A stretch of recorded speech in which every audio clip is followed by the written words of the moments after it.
মন্ত্রিত্বের চেয়ারটা আসলে কেমন?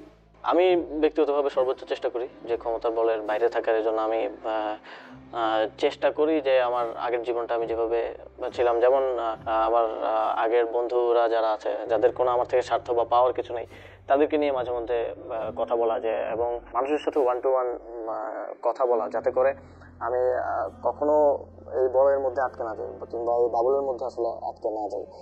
রিয়েলিটি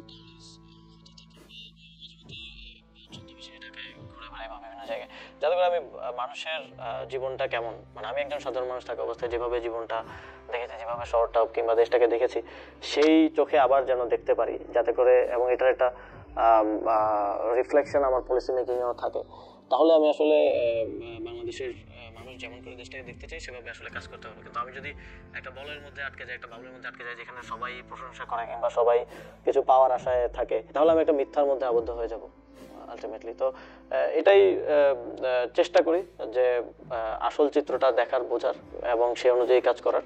কিন্তু সবসময় আসলে হয়ে ওঠে না, কারণ এত পরিমাণ ব্যস্ততা থাকে, এত পরিমাণ কাজের মধ্যে আবদ্ধ থাকতে হয়। তারপরে এটা চেষ্টা করি যে দুটি গুরুত্বপূর্ণ মন্ত্রণালয়ের দায়িত্বে আছেন আপনি, 7 মাসে কতটুকু পরিবর্তন করতে পেরেছেন, আর কি কি করতে চান? আমি মনে করি যে এখানে আগে যারা এই ধরনের জায়গায় ছিলেন, মনে হয় যে শুধুমাত্র সদিচ্ছা থাকলেই অনেক পরিবর্তন করা সম্ভব।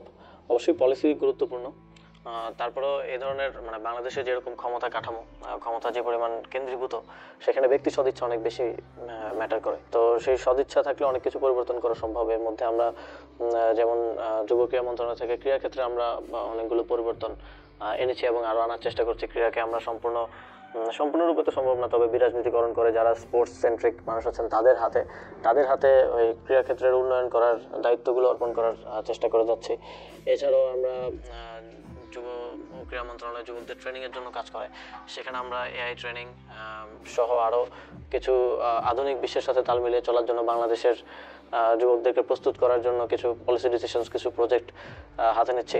স্থানীয় সরকার পল্লী উন্নয়ন সমবায় মন্ত্রণালয় থেকে আমরা আমাদের স্থানীয় জনগণের এই গণঅভ্যুত্থান পরবর্তী সময় যেহেতু জনপ্রতিনিধি নেই বেশিরভাগ জায়গায়, সেই পরিস্থিতিতে স্থানীয় জনগণের যে দৈনন্দিন যে প্রাথমিক সেবা সরকার থেকে তারা পেয়ে থাকে, সেগুলো যাতে বিঘ্নিত না হয়, সেজন্য কাজ করে যাওয়ার চেষ্টা করছি।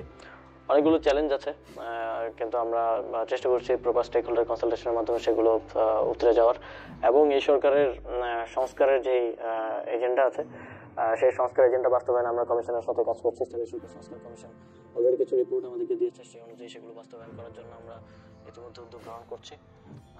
এবং একই সাথে এই সরকারের এই গণঅভ্যুত্থানের যারা হত্যাকারী ছিলেন তাদের বিচারের বিষয়ে আইন মন্ত্রণালয় কাজ করে যাচ্ছে, আমরা সেগুলো নজরে রাখছি। আইসিটি ট্রাইব্যুনাল কাজ করে যাচ্ছে। এর বাইরেও আমাদের গণতান্ত্রিক রূপান্তরের একটা গুরুত্বপূর্ণ দায়িত্ব আছে, সেটার জন্য সর্বোচ্চ নিরপেক্ষতা রক্ষা করে আমরা এই সরকার যেন একটা বাংলাদেশের ইতিহাসে একটা সুন্দর নিরপেক্ষ নির্বাচন কন্ডাক্ট করতে পারে এবং সুষ্ঠুভাবে গণতান্ত্রিক সরকারের হাতে দায়িত্ব দিয়ে যেতে পারে, সেই